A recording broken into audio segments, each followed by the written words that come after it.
I had planned to celebrate Palm Sunday and receive Holy Communion at the Samtavro Monastery with the nuns. What could have prevented me from doing so? However, Father Gabriel would not have been Father Gabriel if he hadn't interfered with the plans. Father Gabriel loved putting on special instructive performances for us. So, I planned to go to Vespers at the monastery and take communion the next morning with the nuns. I thought it would be better to visit Father Gabriel before Vespers and spend the whole day with him. That's what I did. As soon as I entered the monastery courtyard, I saw Father Gabriel with a stern face talking to a young girl and decisively refusing something.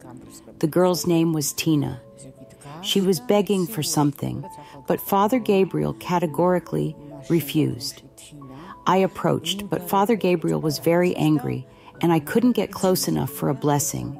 Someone told me that a priest's father-in-law passed away, and Tina was begging Father Gabriel to go to the funeral. Father Gabriel was completely against it. I was furious. If Father Gabriel went to the funeral, what would I do alone at the monastery?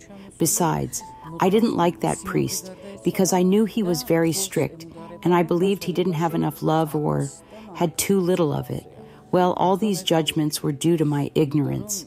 To make a long story short, when I found out that she wanted to take Father Gabriel away, it spoiled my mood.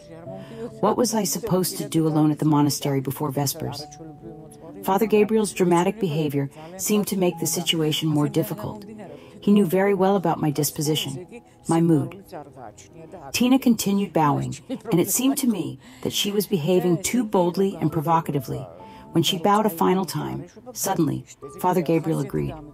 Fine, I will go to the funeral. At that moment, Tina's head was at Father Gabriel's feet. As I slowly raised my eyes, I saw that Father Gabriel was looking directly into my eyes. He acted as a holy fool. He very sternly said to me, "Well, know this, you will go with us. I won't move without you." I began to refuse boldly and decisively. "No, I won't go." But I couldn't finish the sentence because Father Gabriel interrupted harshly. "Don't even try to resist, or I'll strangle you like a kitten. Do you know who you are dealing with? If I curse you, you'll be dead in 15 minutes. He yelled at me so loudly that the monastery fell silent. The birds stopped flying and even stopped chirping. I stood there enraged while Father Gabriel scolded me fiercely. I wanted to lunge at Tina and pull her hair. I thought to myself, how did she manage to convince Father Gabriel to go to the funeral? I don't even know that priest. Why should I go to the funeral? I don't want to go. Father Gabriel understood everything and shouted, "How dare you? 5 patriarchs have changed during my lifetime. You come to the monastery and live in disobedience." He yelled so loudly that everyone heard him. I was visible from all sides. I always wished that when he scolded me, no one could see me. But it never happened that way.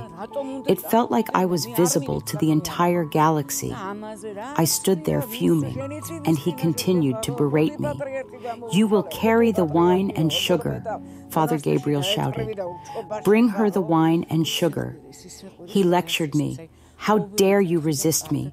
Who do you think you are? I'm the boss here. I give the blessings. Bring me my mantle." And I was sobbing, wanting to lunge at Tina and pull her hair, but I was afraid of Father Gabriel, and she looked so happy. I told myself, if I see her here again, I will never return to the monastery. At that very moment, Father Gabriel, in tears, asked Tina, "Promise me you'll come to see me every day." "Of course. Father Gabriel, I will visit you every day. I will stay from morning till evening. How could I leave you?" It felt like a bomb had dropped on my head. And suddenly, Father Gabriel approached me and asked me something. I couldn't look him in the face. I was so scared. I was crying. "Ketevan, do you understand that the father-in-law of the priest has passed away? Do you know what comfort I am to him?" I thought it would be more peaceful for everyone if that priest had died along with his father-in-law. Father Gabriel began to hurry us along, faster. If we don't make it to the funeral on time, you'll have to deal with me. Here, take this. Hold the sugar in your right hand and the wine in your left."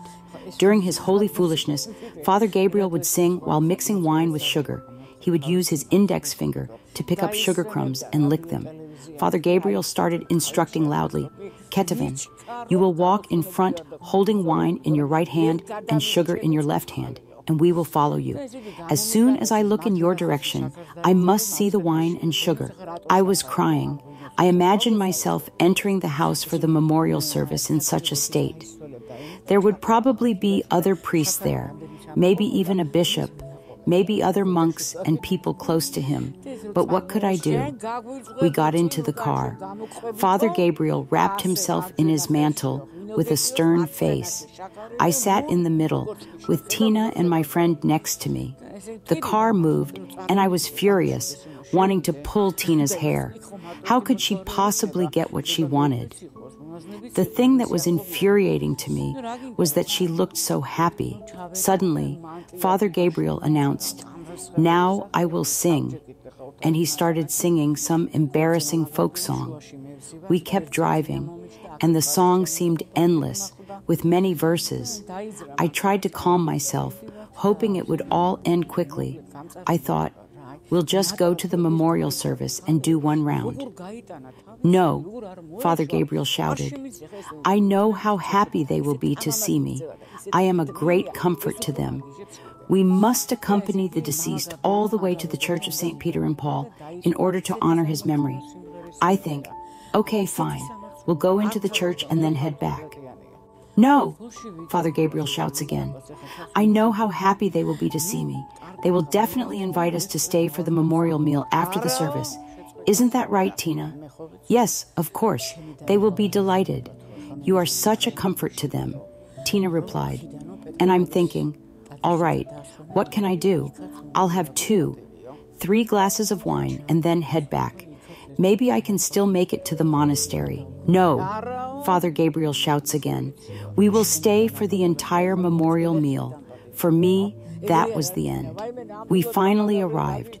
The residential building was at the very end of the road. Beyond it, there was nothing but the sky. Locals said that the funeral had already taken place.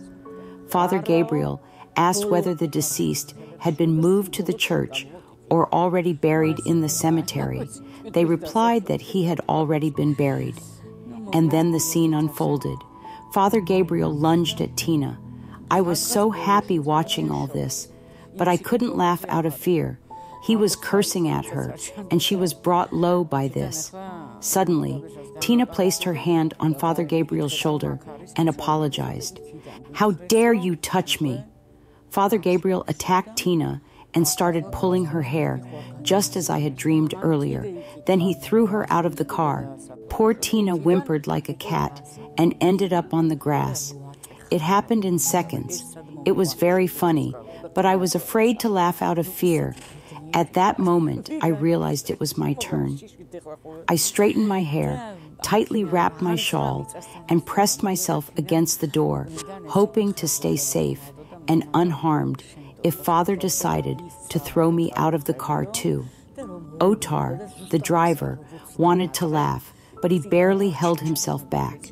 We're both doomed. I think, "God, please save me. Return me peacefully in the monastery. God, don't leave me without communion." Meanwhile, I'm dying of laughter inside. I folded my hands together to keep from laughing. I was all bruised up from pinching myself to suppress the laughter. At the same time, I was sure that Father Gabriel knew exactly that I was laughing inside. However, I didn't know when he would lunge at me, and every time Father Gabriel made a sudden move, I jumped in fear. Meanwhile, Father Gabriel continued to scold Tina. He echoed exactly my thoughts. She wouldn't leave me alone. She ruined my mood. Where did this Tina come from? Why did we come here? It was so funny that I could barely contain myself. I was afraid of him. As we approached Metsketa, we passed the famous restaurant Salobi, and suddenly it seemed like Father Gabriel felt unwell and was dying. He slumped in his seat and began mournfully, I'm dying far from Igumena Ketevan. I had a secret and wanted to leave a will. And I'm dying on the street like a dog, without the girls. That's what he called the nuns. Bishop Daniel won't make it in time. I can't die if there's no bishop nearby. At the same time, he was scolding everybody. He also scolded everyone at the monastery. He called everyone evil. In his dying hour, all of a sudden, he needed only Bishop Daniel, Igumena Ketevan, and the nuns of Samtavro. At that moment, Otar stopped the car. I have some drugs, so I'll go and bring you some water. He said this because he wanted to get out of the car quickly. He wanted to laugh. He could barely contain himself. But it was impossible to hide anything from Father Gabriel. "We will do as you bless," Otar said. As if we had always followed Father Gabriel's blessings. There was a short pause, after which Father Gabriel replied, "Con man, watch the road." I tried with all my might to hold back from bursting into laughter. We were very close to the monastery now, and I wanted to arrive peacefully. When we pulled into the monastery courtyard and Otar stopped the car near the tower, I thought, "Saved. What a relief. And Tina isn't here either." I wanted to dance with joy. I got out of the car. According to my plan, everything was going well. I was immensely happy, though I pretended to still be upset about Tina. Father Gabriel also got out of the car, and I held wine and sugar in my hands.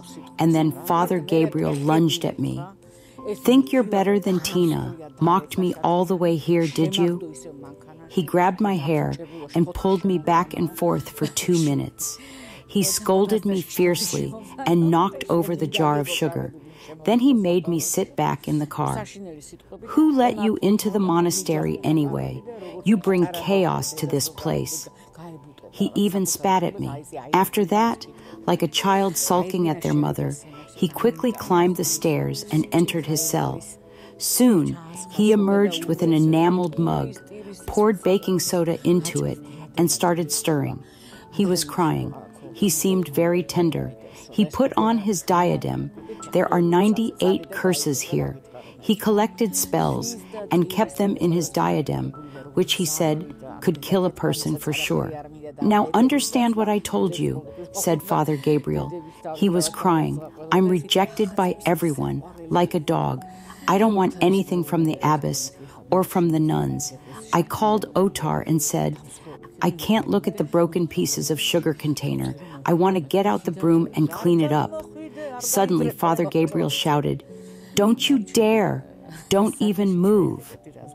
I, of course, instantly stopped, and Otar said to me, "Look in the mirror at your hair." I said to Otar, "He is so gentle. Let's go up and ask his forgiveness." Father Gabriel yelled, "Don't you dare, or I will kick you down the stairs." A little later, Otar said to me, "Wait a minute, he'll come down himself."